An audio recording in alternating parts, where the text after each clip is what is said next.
Well, here we are again today. I had a lot of fun doing the first one, so let's try a second one. Today, I thought I would throw out one of my most carried, most used, and I got one of the most underrated knives for me. Now, I'm a big multi-tool fan, so that's where this comes into play. And what I'm talking about is the Spyderco Clipitool, or Clipitool, or Clipitool. However you want to pronounce that, they sort of merged all those words and made one fun thing to say. And for me, because I'm such a big fan of having, sometimes I don't want to carry one. I always at least have some sort of Victorinox in my back pocket and then a main one in my front pocket. Well, this guy allows me on several days, I just wear golf shorts. They're light, they're comfortable. I don't care if they get dirty, greasy, whatever. But I wear them, and so I need something like this where I can still feel really comfortable that I'm gonna be able to tackle whatever comes at me that day. And this knife does that for me. So this is part of Spyderco's budget line that we all know and love. At least I do. The tenacious and persistence and some other word that sounds aggressive. You'll figure that out. So they use, everybody's, I don't know, is it boring? It works, it doesn't, but 8CR13 MOV right there. Look, I don't have a problem with it. I really don't. I've been lucky enough to land some higher end knives that use higher end steels, and they work great. But to me, the difference is I just don't sharpen them as much.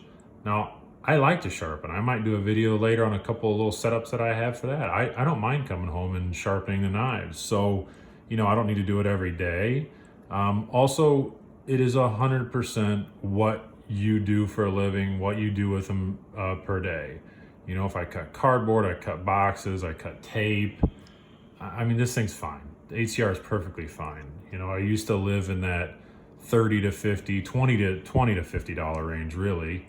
And that was a lot of steel. This was the better steel in that one. Yeah, it's boring. It's kind of old hat, with 9CR or the Sandviks. I love the Sandviks, those steels are terrific, but this works perfectly fine for that. If you're in a setting where you need to depend your life is depending on that knife and that tool, and you need it, oh my God, please get what you need. First responders and police, and by all means, you get what you need, but I'm not. I'm just in a section where I like to carry knives, and so this steel works perfectly fine for me. And so with their budget line, I think that this works really, really well. So we have the main blade, which is liner locking. None of the other ones are.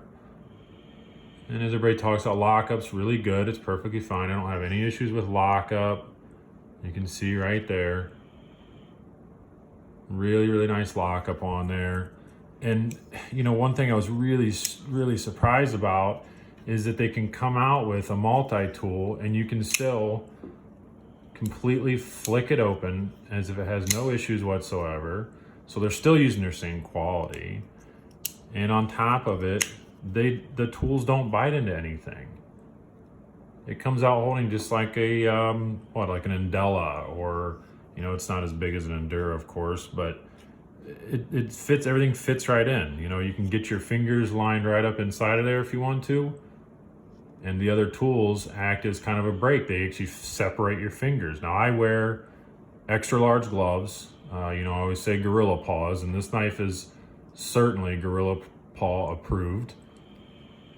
And I love it for it. It fits in my hand nicely. I have no issues. The pocket clip doesn't ride in there. I don't feel any, any spots. We always talk about hot spots or anything to that play. I mean, yes, it kind of moves your hand around maybe a little bit if you want to grip it there or let the bottom out and grip it. But for what this knife is and how it fits, I think I love it. I love it. So that's the main blade off of it. And you still have the other tools, and they're one-handed opening as well. They're just slip joints. You have your standard kind of bottle opener with a large flat blade on it. Don't lie, both of these look like some sort of duck or dog or something bizarre. But again, they did a design that you can open up everything, even the right-handed. You can use left or right hand there. That's what I meant to say. I'm left-handed, so that's the wrong hand for me. But on this side, you have your can opener or the aggressive dog and a small driver on the end of that.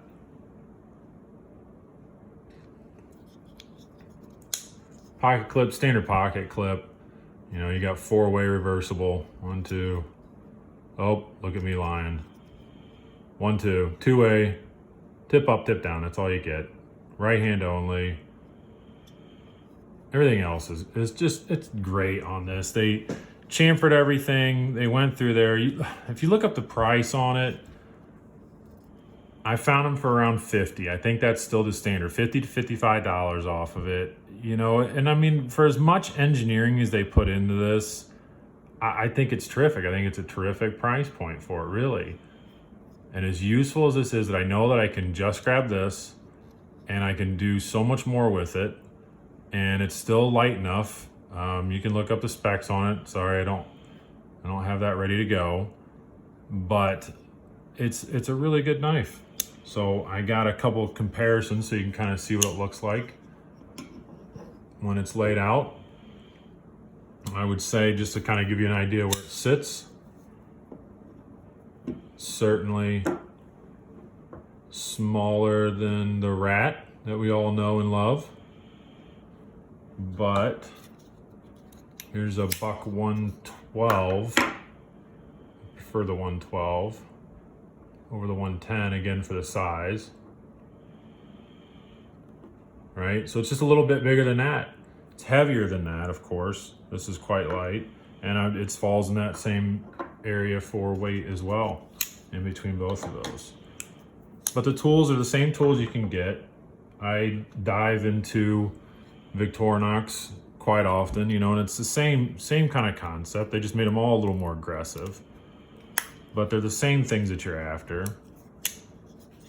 But it was a big win for me to find one with a locking blade and the pocket clip, because I just can't stand having things bounce around in my pockets. So I wanted this to be a locking blade. I wanted it to be slender, lightweight, and have a pocket clip, and really Spyderco just hit the mark on all these. I've been able to get a hold of a couple of these larger Victorinoxes, and they're really great knives too, but as you can see, the same thing. I said, well, I want to be able to put a pocket clip on them. So, you know, I took these covers off, screwed in the pocket clips, put epoxy on the back side of it, so I knew those screws weren't going to go anywhere. And it does. They work perfectly fine, but that's just a little, you know, country mod that I was able to do to both of these guys so that I could use them. This is the Victorinox Centurion 111 millimeter, and this is the Parachutist. And you get this extra, everything is the same on them except for that extra strap cutter serrated blade with the blunt tip on it. And I really like that off of there. But you know, these are locking blades as well. The lock is backwards if you've never seen those before. It's opposite the way that you'd think you would go with it. So for Spyderco to basically I had these, I wanted these, and they stepped it up, and they gave me the tools that I was already carrying in my back pocket. This is just another style. Same concept though, just a Victorinox style knife. I can never pronounce this one quite right. It's one of the better ones in my collection that I love having. There you go. It's kind of Richard Solingen. Good, right? But I always have something like that in my back pocket if I'm carrying a regular one. So to me, this was a win. It was absolutely a win. If they were to come out with this upgraded steel, and I really don't need this one, upgraded steel on the blade, and maybe this was a small serrated blade on here instead of that one. I don't know, or maybe they make kits for it or something. Regardless, if they had an upgraded one of this, I'd buy it. I'd buy it. So there you go, multi-tool, the Spyderco Clipitool. It's an older model, but I really think it deserves a little bit of love. If you see it, you're on the fence about it, I don't know, watch this video, maybe you'll feel better in life. Or, you know, maybe you won't. Maybe you'll still think it's not worth it. You gotta have a specific need for this guy, I think. But it is a great everyday carry, and I really do go to it quite often. All right, fam. I think that's it for today. Thanks for watching, guys. Have a great evening.